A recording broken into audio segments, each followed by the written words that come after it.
So by doing this, you would eliminate 45% of the pollution of the world.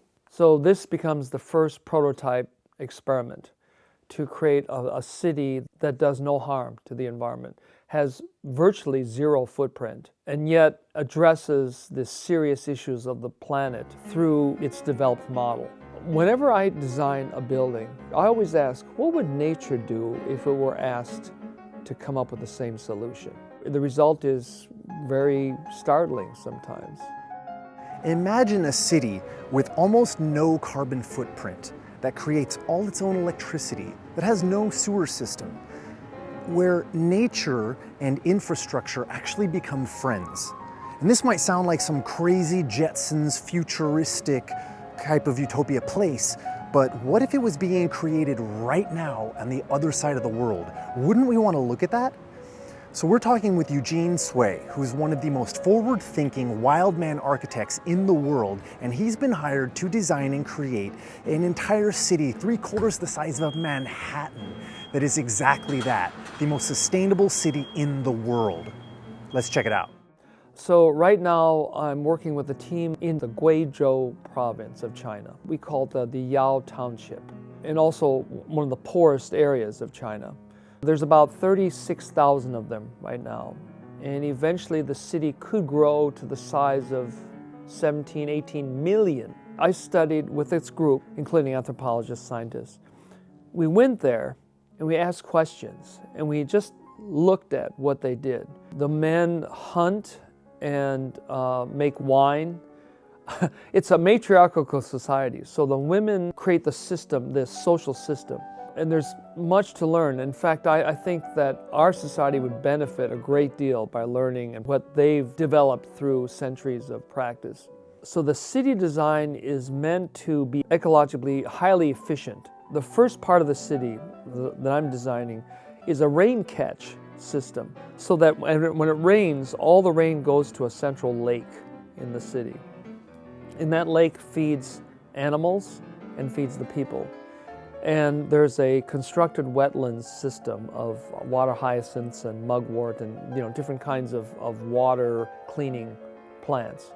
But also we're using a technology called life straw, a passive device that filters dirty water. Rain can be filtered through this life straw system, and you can drink from it. We're not using drinking water for anything other than drinking water. The buildings are made out of wood, and the sawdust from this wood is collected to be used as sawdust toilets. And this is a proven technology that's been existing for centuries. It's odorless, it's clean, and it's compostable. So there's no sewage system. So that eliminates a gigantic, complicated network. So let's pause and take that in for a second, because this is huge. Imagine if we didn't need to create a sewer system. We could save all of that taxpayer money on utilities, on building the infrastructure and maintaining it, because it's not necessary anymore. This is massive. What if we could do the same thing with electricity and go totally off-grid? We could use solar and wind and human generation. Was that possible?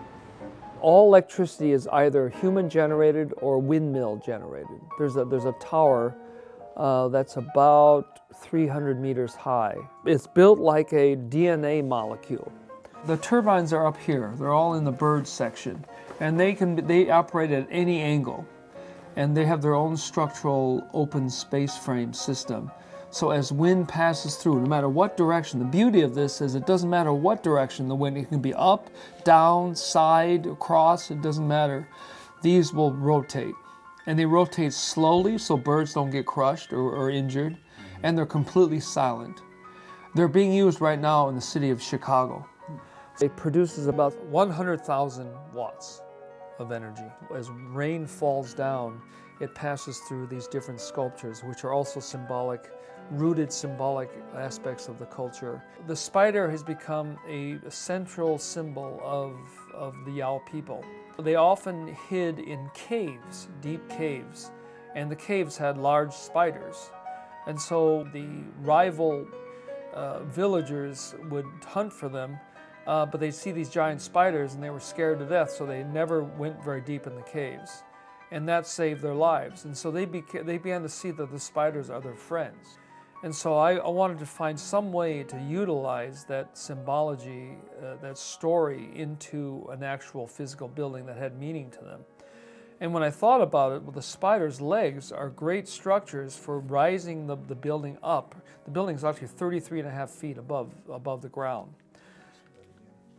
So the body of the spider is the cultural center of this museum and tourist center.